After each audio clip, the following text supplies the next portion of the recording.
The new cabinet is in sharp focus. It is 7 o'clock on a Sunday night, and you know what that means. It's Topical starts right now.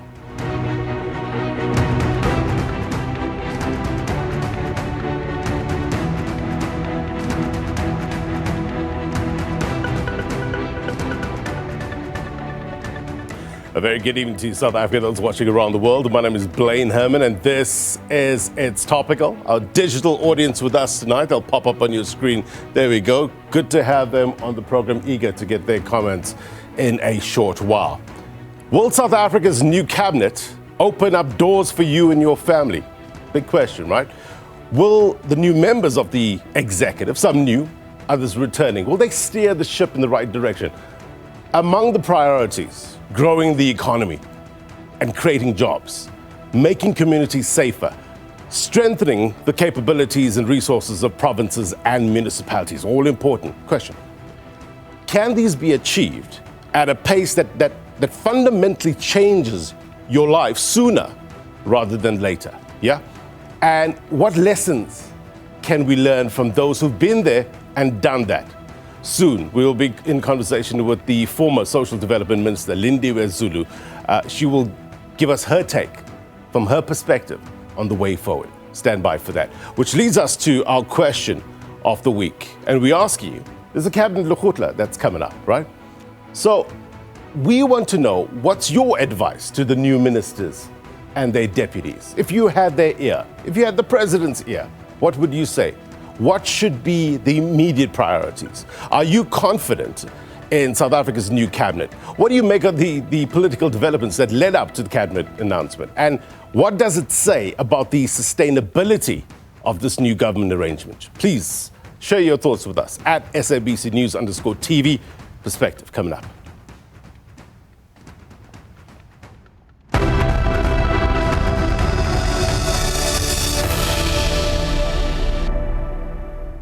Well, the first Cabinet Lekgotla is expected to take place this week.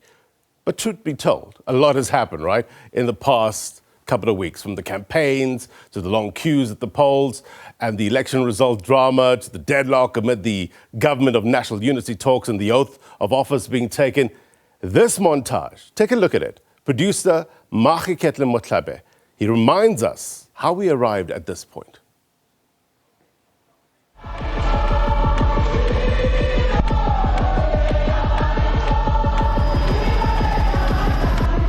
Thousands of voters waited for hours to cast their vote. The election operations around the country were reported to have been in good progress with minimal incidences that we are dealing with. Counting at all voting stations is now complete, and we have copies of the results at our local offices. The process underway is capturing them onto our system for tallying and eventual seat calculation. I think the institutions must satisfy us. We are going to need the time. Nobody must declare tomorrow. The Electoral Commission of South Africa declares the results of the 2024 national and provincial elections as free and fair.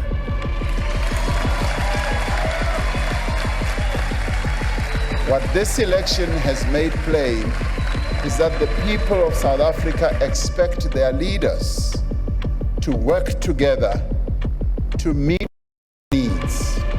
Seemingly no progress towards the Government of National Unity process amid disputes over cabinet posts. The statement of intent talks about engagement with parties on a bilateral basis. So it's not the ANC that gets to invite everybody, as Fikile seems to think.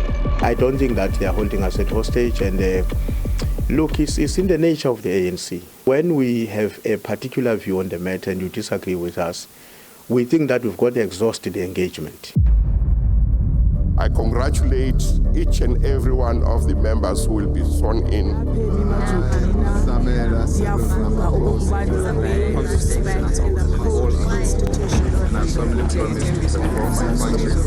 They make laws for our country and in that way shape the future of our democracy.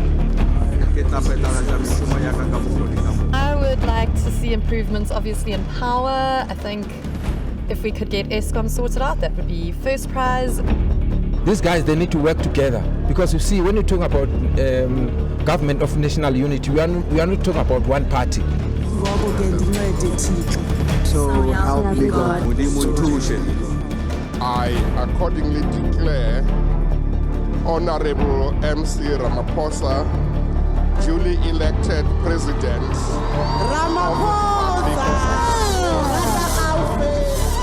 What is a song from the of my role?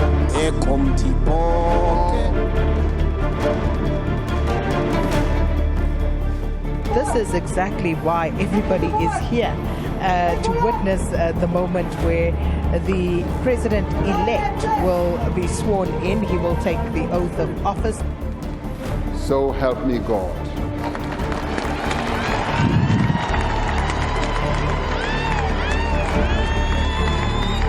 Ladies and gentlemen, the President-elect has been duly sworn in. The President of the Republic of South Africa.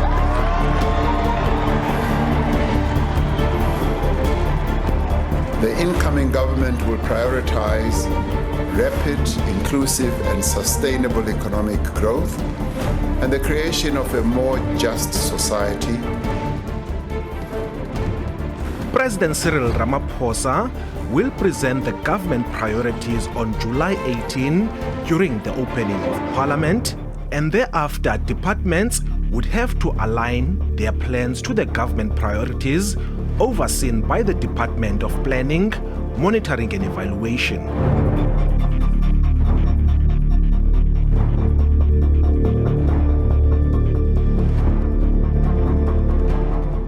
So much has happened, right?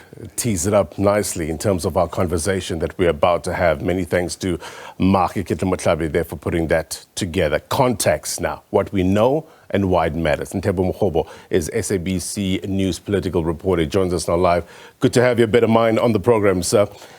We know that there is a Cabinet Lekgotla coming up Thursday, Friday, if I'm not mistaken. Thursday, Friday. What's high on the agenda?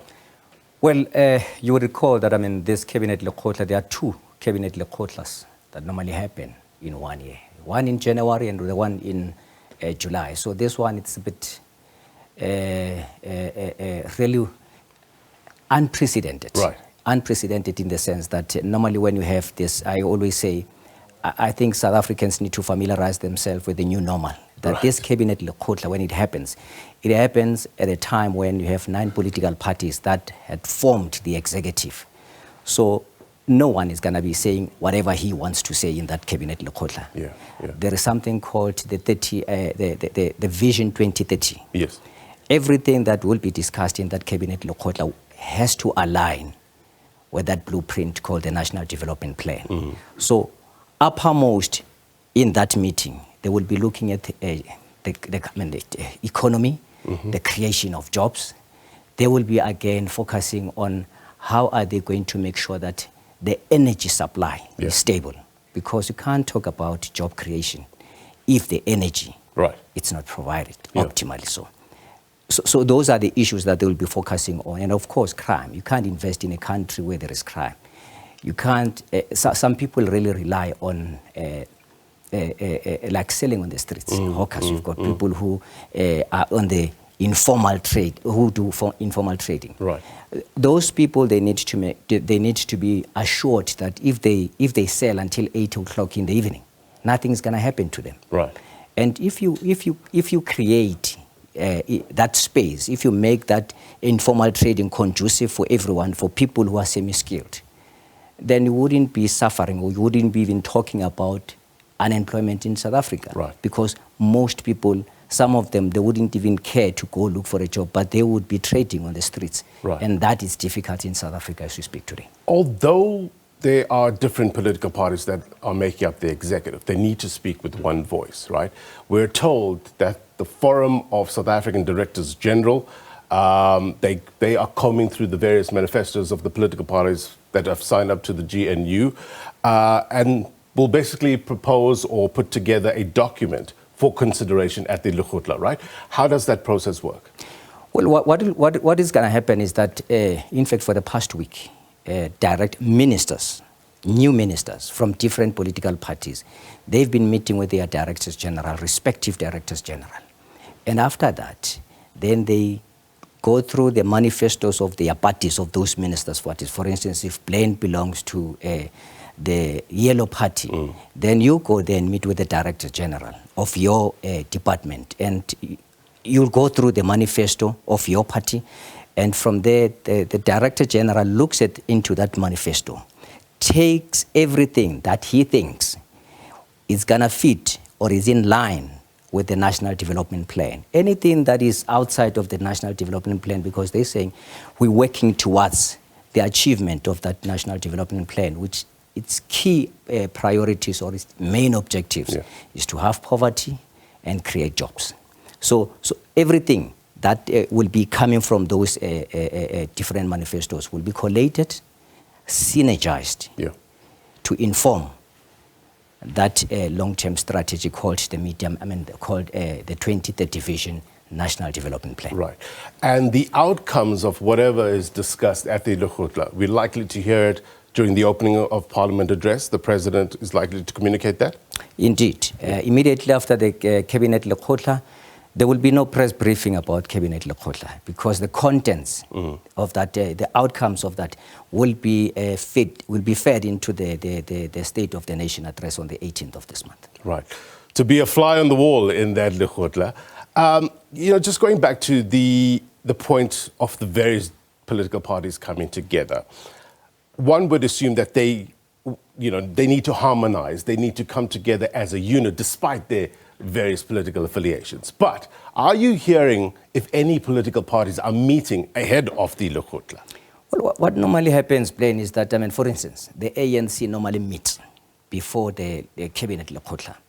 It's tradition. The ANC, NEC meets, and then from there, the NEC Lekgotla. But I think the ANC decided not to really bother about having the Cabinet Lekgotla, because once to have its own NEC and its own NEC Lekgotla, because if you have the NEC Lekgotla and the ANC NEC meeting and saying they are going to discuss what is going to be fed into the Cabinet Lekgotla, that on its own will create an impression that so what we're going to be discussing in that Cabinet Lekgotla will be an ANC offering as opposed to the multi-party offering.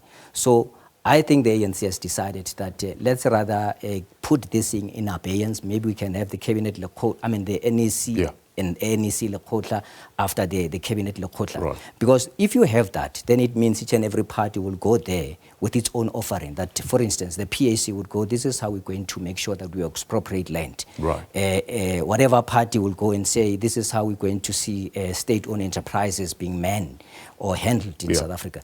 But they decided that let them rather allow the National Development Plan to be the guiding document. Right.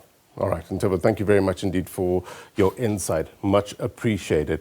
Also, somebody that is not going to be at this year's Cabinet Lekgotla is my next guest, the former Minister of Social Development, Lindiwe Zulu. But she will offer us some keen insight into what we can expect. What are some of the discussions that are taking place or will be taking place, pulling back the curtain and giving us a sense of what we can expect. That's coming up in a short while. Now, our regular Word on the Street feature, we gather diverse insights from Gauteng residents on key priorities for the new ministers and their deputies, and this is what they had to say. Take a look. The new government should actually prioritize on crime, unemployment, because the rate is actually going very high. It's very important that the government focus on crime predominantly. I think for the last few decades, it's had a real impact on us citizens of South Africa. I think the new government should prioritize youth employment as well as safety for all South Africans. I think we all know there's a large demographic of South Africans who are sitting at home, especially in the townships. I think it's wasted talent. I think it's wasted life as well. People's lives are going past just sitting at home. I think it's important that there's a real focus put onto the issues regarding unemployment and the social inequality in this country. it's obviously been a long burning issue, and something that I think the GNU is well positioned to facilitate and work with a lot of different parties with different ideas, and bringing that all into one place and with one common goal. For me, I believe the government should absolutely be prioritizing education, because it's a foundation of economic growth. But in addition to which, you've got a huge sector of the population who are uneducated, who need work, and the only way for that to happen is to create an environment that is business friendly, investor friendly. We'd love to see no load shedding at all. We hate load shedding. It's bringing down businesses and we wouldn't want it back. So please, we don't want this on the new government. What do you think? Yeah, I think they need to focus on uniting people and getting people to work together, right?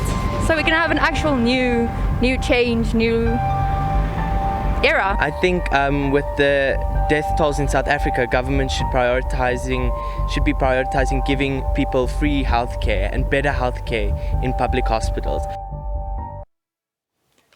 All right, thank you very much indeed for your thoughts. That, It's Topical is all about having your say on matters that affect you and your family. We appreciate it. All right, let's get straight to our discussions. The former Social Development Minister Lindiwe Zulu joins me now live in studio. Thank you so much for joining me. Also, our digital audiences here as well. They're going to jump in, put up their hands if you have any questions, digital audience, and I'll try my very best to get to you. Former Minister, how's that sitting with you now? When you're a minister appointed, you will always expect that in the movement and in the new developments, it's not given that you would be the minister. And in my case, I'm just happy that I started putting together the handover reports, the exit reports, which I think is very important for everybody to do, because being in government is not your factory. Being in government is your party that decides you being on the list. But again, being in the executive and being a cabinet minister is decided by the president. So obviously, I prepared myself for this moment. Not that I thought it would go this way, but that's the way it has gone. And I'm happy that I had prepared myself for it. Yeah. The handover becomes very crucial. Yeah. The new minister, Minister Tolashe, as well as her deputy, Khanif Hendricks, coming into the fold. Have you met with them as yet? I have had a conversation with Minister Tolashe, and the good thing is that I come from the same African National Congress, where she's also a member, but also she's a president of the Women's League, and I've played my role, and I'll still continue to play my role in the political space, and in particular with the women, because I think that the agenda that is for women must not be lost. The agenda of ensuring that there's women emancipation, ensuring that there's women are recognized for the work that they're able to do. But then there's other issues which are really critical, starting with the gender-based violence. Yes. Also the issue of the elderly. So I've had a very good conversation with her, and we've agreed on the date of the meeting where I will do my formal handover. I've also had a conversation with the deputy minister, because I think that's very important, considering the fact that we are now in a government of national unity. So we need to be seen to be supportive of the new environment that we are not used to, but well, I'm lucky. I'm one of those who experienced it in the past. In 1994, I was in the legislature when the Nationalist Party withdrew, and I became the deputy speaker at the time. Yes. Professor William Gumede wrote in the past that in order for the GNU to succeed, there needs to be merit-based appointments in terms of cabinet, in terms of the executive. Do you think that was achieved this time around? I think the president in particular was really in a very difficult situation, because, when you are a president of the governing party, you are talking about people, you look at the people that you've worked with all the time, not only from a political angle, but you have an executive who you have sat with in cabinet meetings, you've sat with in Mahutlas of the ANC, plus the ones of cabinet. So it's easier that way. This time around, he also had to then rely on the political parties that are in the government of national unity, and I'm sure he was hoping that whoever they put forward would be people that will be up to the task that is in front of us in ensuring that South Africa becomes a better country. Of course, the issues of qualification and the issues of experience and the issues of commitment, because you can talk about qualification, you can talk about me being a master's degree in journalism and all, but it's another story to be committed to serving the people and then also being able to be up to the task. I'm hoping that that was considered by the president as well as the different political parties when they put the names of the people that have to be in the executive today. Pull back the curtain for us a bit. You've been to many of these Cabinet Lekgotlas. This time it's different with regards to the political parties that have now joined the government of national unity. They obviously need to understand that it's not about them, it's not about their party, it's about the nation at large. How best do you think this will be communicated at this Lekgotla? Well, I think the good thing about South Africa, and I speak as a person that has really extensively traveled in the African continent and the world, what is important is that South Africa has got institutions of governance. You have a constitution that clearly stipulates the powers and functions of the executive, the powers and functions of government, the bureaucracy that is there.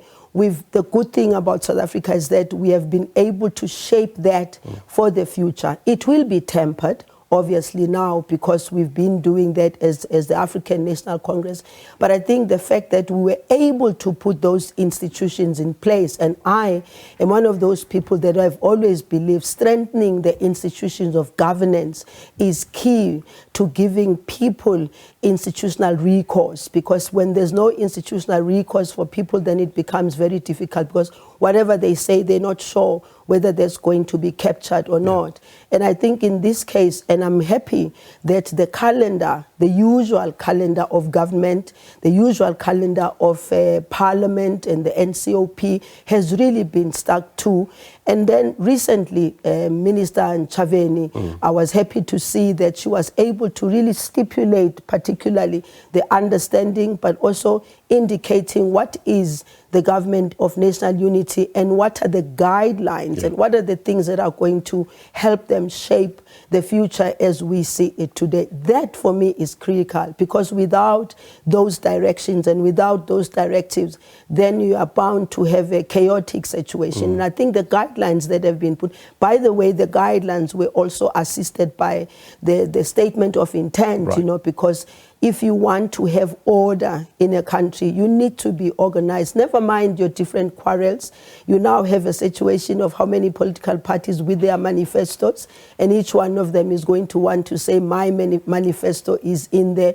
I think we are guided, in particular South Africa, by the National Development Plan, which is a 2030 program, provided you don't have people who are going to start saying that, no, we don't believe in that because it was supposedly maybe an ANC. This national plan was adopted by Parliament, was adopted by the people of South Africa, and therefore this is what's going to guide the government of national unity. And the pressure is really on this crop of ministers and deputy ministers, isn't it? Because they will be judged by the success or not of the NDP, the deadline being 2030. Do you think they are, and it's good to have the statement of intent, the agreement in terms of on paper, looks good, but in practicalities, do you think they have the be-all and the know-all in order to advance the NDP? I think the basis for policy from the ANC's point of view and the government's point of view, the basis for policy is what's going to help. I heard you the previous time asking the question about the Lekgotla upcoming and so forth. I think what is good is the fact that these parties are going to be looking into the minimum program We all crossing our fingers that they're going to agree to a minimum program, again, a minimum program that's based on the NDP, but also based on the different manifestos, because I heard the previous speaker, for instance, talking to the fact that the DGs have already met and they already have to present a plan. But here's the other issue. You know, the DGs can meet because they are officials of the different departments. They might agree whether it's the MTSF, or they might agree. But when they take that now to the executive, for the executive to agree upon, that's where you might have the little bit of differences, because now that you have an executive with a difference in comparison to the past, it simply just means that the executive also need to step up in ensuring that what is presented by the DGs, first and foremost for me, what is important is what is being presented is what responds to the needs of South Africans. One. Two, what is presented is what's going to be achievable. And what's presented is you have a budget for it, the MTSF period and all that, and the budget that's going to be coming. It's not going to be easy for them. I can't say it's going to be easy, because they all going there saying, okay, we signed the statement of intent, but we all had our manifestos campaigning throughout. We made the following promises to South Africans. The African National Congress had a manifesto which it developed through ensuring that it's consulted, and everyone would say the same, that they all consulted. But I think what's important is for them to appreciate and understand the new environment in which South Africa is finding, and people just want service delivery. If the focus can be on that, it will be helpful for the government of national unity. That's what it boils down to. Let's bring in our digital audience. The bread and butter issues, right? I think people are tired of excuses. They want delivery. They want to see it now. It might take some time, but I think for a lot of people, patience is wearing out. So this is what the cards that we've been dealt with. Will they execute? How will they execute? At what pace? Let's hear from Mbasa. Mbasa, you have your hand up. Let's hear from you. Okay, good evening, Blaine, and good evening to the guest, the former minister, and to South Africans listening at home. I first want to acknowledge that the ANC was very good in its negotiation to get itself the lion's share of the cabinet and of all deputy minister portfolios. I have to give them credit for such good negotiating skills. But I think what is most critical for South African voters and the public is the question of policy implementation and capacity to implement those policies. I mean, the NDP is a beautifully written policy, and our political leaders can speak very eloquently, but I think what we need to know, what we need a guarantee of, is implementation and capacity that we have to see in the public service of the public sector. Ambassador, thank you very much indeed. Howard, let's hear from you. Yes, good evening. I also concur with my colleague, Mr. Mbasa. However, I still want to extend this further. When the president was announcing the new cabinet, he did say that they are going to be the cabinet for the country, and they're going to work as a collective for the benefit of the country, of course. And just tonight, the former minister was saying that there are institutions in place to ensure that all those cabinet ministers are going to be put to order, so to say. There will be checks and balances. And ahead of the next Lekgotla, the previous speaker was just saying that there will not be an ANC Lekgotla, and each party will not have their own. They're going to have one big Lekgotla where they discuss whatever they're going to discuss for the benefit of the country. Now, what I want to address is that apart from the mechanisms that we do have in place, isn't it necessary for us to have also a so to say a system of checks and balances amongst the political parties themselves? Because when they come to a governance, they come there as a collective, meaning first and foremost, they must also agree amongst themselves as different political parties to say we stand on one thing. Now, isn't at that point that we need a system of checks and balances before we can get to the governance space? Thank you. All right. Thank you very much indeed. Let's get some responses before I get Neo, Prince and Santa. Ms. Zulu, with regards to the checks and balances, in terms of if there's any deadlock within Cabinet, just help us or viewers understand Is it the president that will always break that deadlock, or should there be other mechanisms put in place in order to get consensus? Well, the president ultimately takes the responsibility, and of course working with the deputy president. But also remember, the president has got advisors in all the different areas of work, whether it's international, whether it's even social development, whether it's, he just has advisors whose sole role is to make sure that they support him in ensuring that if in case there's a deadlock, and in this particular case, you are bound to have those deadlocks. But ultimately, the president takes, because the powers and functions as they are allocated as per the Constitution, the president will have to then be the deadlock breaker when all is said and done. However, it's important to appreciate and understand that cabinet would sit until forever. I've been there.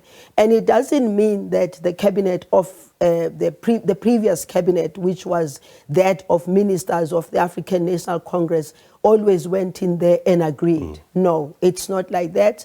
What happens is that all of us individually would have and take our own policy issues. But I think what's important is that once a policy pronouncement has been made by cabinet, it becomes binding to all. So the same situation where I, for instance, let me make a practical example. I go there and I argue for the extension of the 350, which is 370 then.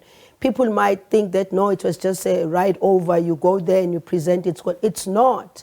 I got there and cabinet said to me, where's the money going to come from? How is the money going to be distributed? And it was a hard bargaining time for us to do that. So all I'm saying is that it might have looked easier when it was the government of the African National Congress because it was ministers of the African National Congress, but it's not to say we just simply agreed on anything. Same thing will happen now. Every minister would be expected to bring their policy programs, to bring their budgets and all, and argue over whether the budget is going to be carried out or not. So it's not going to be easy this time around, but I am expecting, again, I go back to the fact that prior to the government of national unity, the African National Congress took lead, and I hear the question that we were able to negotiate. Let me tell you, it was a hard discussion, even in the African National Congress, as to what were the options sitting in front of us, looking at the results of the elections, and therefore the agreement that would go the route of the government of national unity. Setting up standards, setting up principles, and agreeing on those principles is what will make this government move forward. However, if political parties are going to want to shine out of it, it's going to create a bit of a problem for the GNU. I know I have to take a break, but I just on that point, maybe again pulling back the curtain, giving us some insight. So we've got all the ministers, we've got the cabinet there, portfolio committee is constituted. How, within the African National Congress, is everybody on board? Is everybody happy with the way the current government is being arranged, or are there still some people with concerns?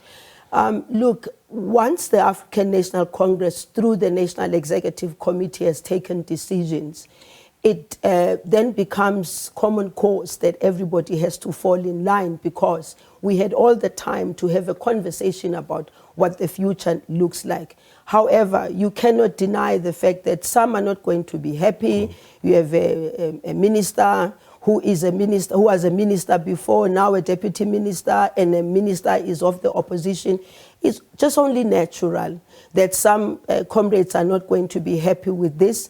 And then it remains the responsibility of the leadership to show and prove to the members of the African National Congress that we took the right decision, and therefore we need to fall in line. But I think what's going to be much more critical, it will be how long the African National Congress leadership goes back to the very people who elected us into the National Executive Committee. Let the people and the members of the African National Congress own this government of national unity, and it remains with us as the leaders to convince them that we have to support it. All right, we're going to pick up on this conversation in a short while more from our digital audience as well.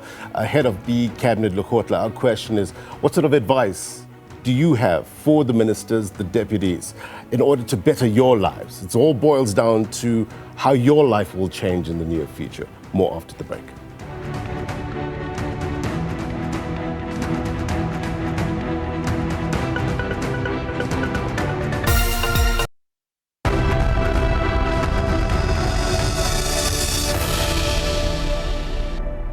Welcome back. You're watching It's Topical. My guest tonight is the former Social Development Minister Lindiwe Zulu, trying to pull back the curtains, give us a taste or a sense of what we can expect from the new cabinet, the new executive at Lekgotla scheduled for this week.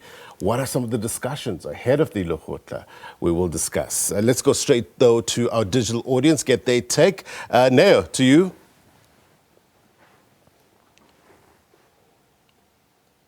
Good evening to all. I do have a question to the former Minister Zulu. I think for me, I'm just more interested to know, with her being former minister now, actually looking from the outside of a leadership position, what advice would she give on her end to the present minister right now, and what could be done differently with regards to her actually, or him leading and actually creating prosperity within the respective department? All right, thank you very much. Let's get your response. Thank you very much for that question. Having been there as a minister, it's good to be able to have a rapport with the new minister, because then you hand over a report that is of what you did well and what you think you did not do well. And therefore, it's important for me to look at issues such as bureaucracy. One of the things that was really, really a problem is when bureaucracy entangles you rather than enable you to deliver. When bureaucracy does not respond to the needs of the people. So my advice to the minister, as I will be handing over the report, is to say to her, it's important to carry out the policies that we already passed as a Department of Social Development, but most importantly is for the minister to focus on the real needs. I was happy to see her actually speaking recently about the abuse of the elderly, and she said that she was going to be focusing on that, because I received the really disturbing videos of a son beating up the grandmother or something like that. That's what the minister needs to focus on. And there are critical issues with people who are NGOs, NPOs, and community-based organizations. They know what are the issues on the ground. My advice, obviously, to the minister would be, let's rather focus more on creating jobs for South Africans, which therefore means, even though she's a Minister of Social Development, it's important for her as a minister and the department to look at what can be done to empower people to be able to take care of themselves. I was happy to read an article, for instance, that was indicating that grant recipients are beginning to see the money as a means for creating more money. They're starting small businesses, which is a very good. And this, for me, must be an attention, because most of the money that is given to social grants is mainly to child support grant, which therefore means the mothers of those children, the fathers of those children, in many instances is the mothers, because it's the mother that has to give birth and sit at home. What are the things that we can do to empower them to get out of the grant if it's possible, and empower them? One of the issues is the gender-based violence. This is really one of the things that is a pain for all South Africans. And so the programs that were already started by the presidency, by women and youth and people with disability, fortunately she comes from that department, she knows better. I think it's important for us to reduce bureaucracy and really get to implement, but also get to know most of the time. The question that we need to ask, what do South Africans want? And I know what South Africans want. They want jobs, they want good schools, they want good health systems, all those things. And it's time that we just delivered more on those. And it also goes back to an earlier point with regards to checks and balances. For example, SASSA payments needs to go to deserving people.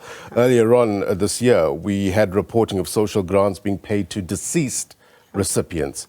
How can these proof of life checks be improved? Well, I got a few calls already, people complaining, excuse me, about the checks that are happening now. They were saying that they are afraid it's going to delay in their payments. But it's important for us to have those checks and balances. And it's enough that the Auditor General comes back to us and says, you've paid so many people who did not deserve. It's important. But I think on the broader picture of the systems, as earlier indicated, we have a Department of Planning, Monitoring and Evaluation. I think that department is very critical for the entire government, not just at national level, at all provinces. Because if you're a department and you say, these are your programs that you're putting in place, who's going to monitor whether you've put them in place or not? But I think the best monitoring and evaluation is your people when all is said and done. Minister, you can have a sip of water. I know you're battling with flu as well. Let's go to our digital audience. Prince, let's hear from you and then we'll go to Nhlanhla. Prince, to you first. Okay, thank you very much. Mine to the minister will be just briefly about the structure of the cabinet itself. Because if you can look at the cabinet itself, we have some ministries which have 2 deputy ministers. Then now we ask ourselves, what is it that a deputy minister, one deputy minister cannot do in support of the minister that 2 deputy ministers have to do? Like, for example, the Department of Defense has 2 deputy ministers.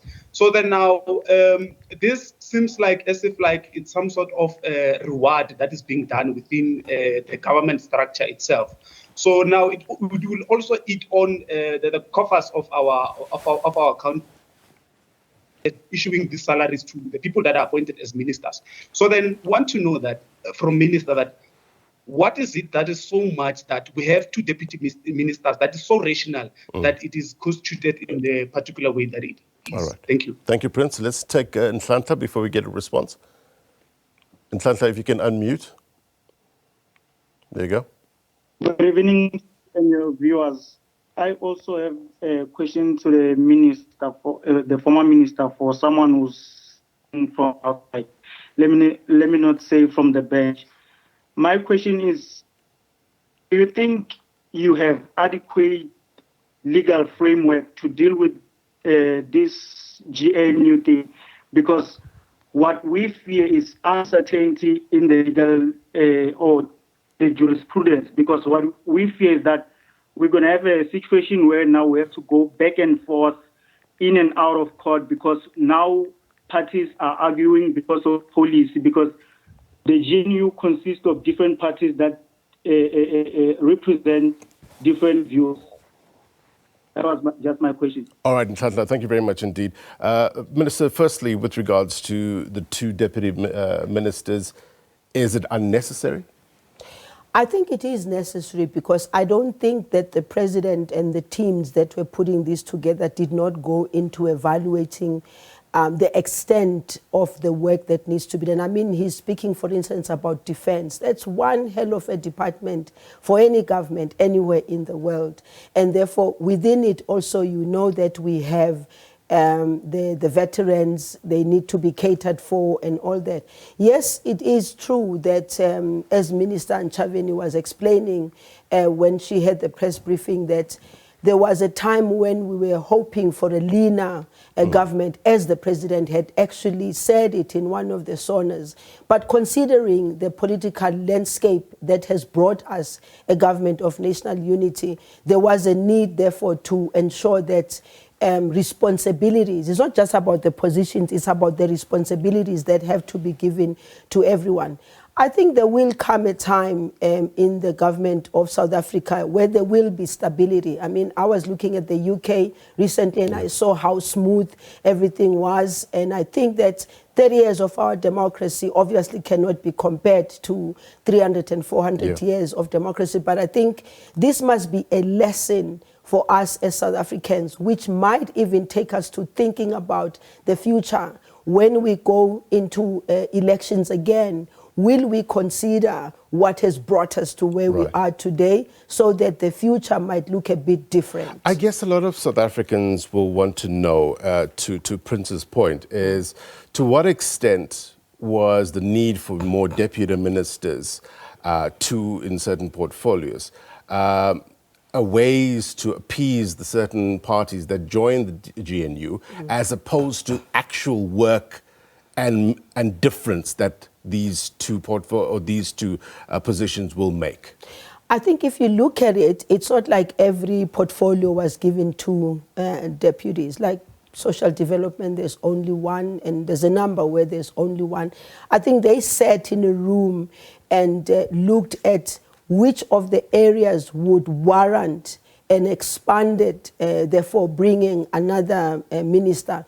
Well, of course, we can't deny the fact that the government of national unity saddled us with this situation where we then needed to make sure that there's a balance between the political parties as according to the way they got the results of the elections. And that's why I'm saying the lessons that we're learning from this must not be taken for granted, because we ourselves, all of us, including the president, has said there has to be a configuration of government. And I agree with him, obviously, when you expand the numbers, it means, again, you're going to be taking more in terms of the salaries that have to be paid. And the salaries don't go just with the salaries. You also have the entire teams that have to be there. You know, South Africa is in a journey, in my view, and I believe that in that journey, there will be times when it's going to be rough and tough. There will be times when it will be smoother.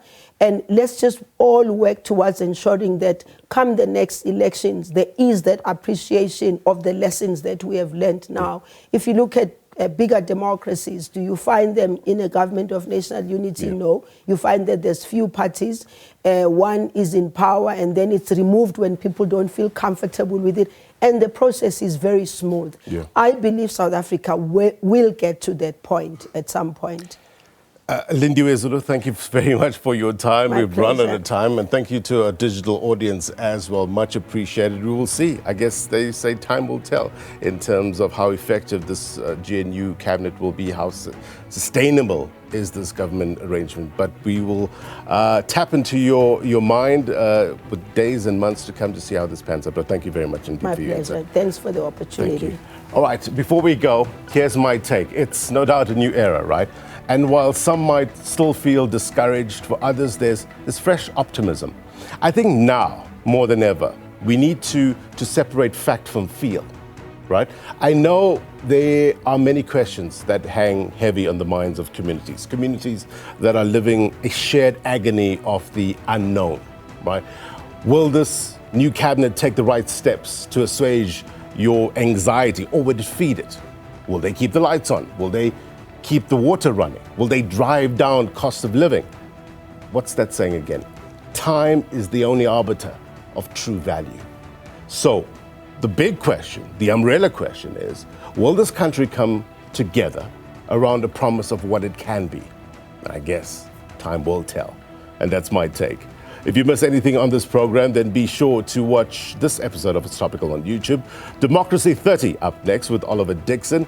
If you're watching a repeat of this program, then as always, the news continues. Until next week, my brothers and sisters, take care. Bye-bye.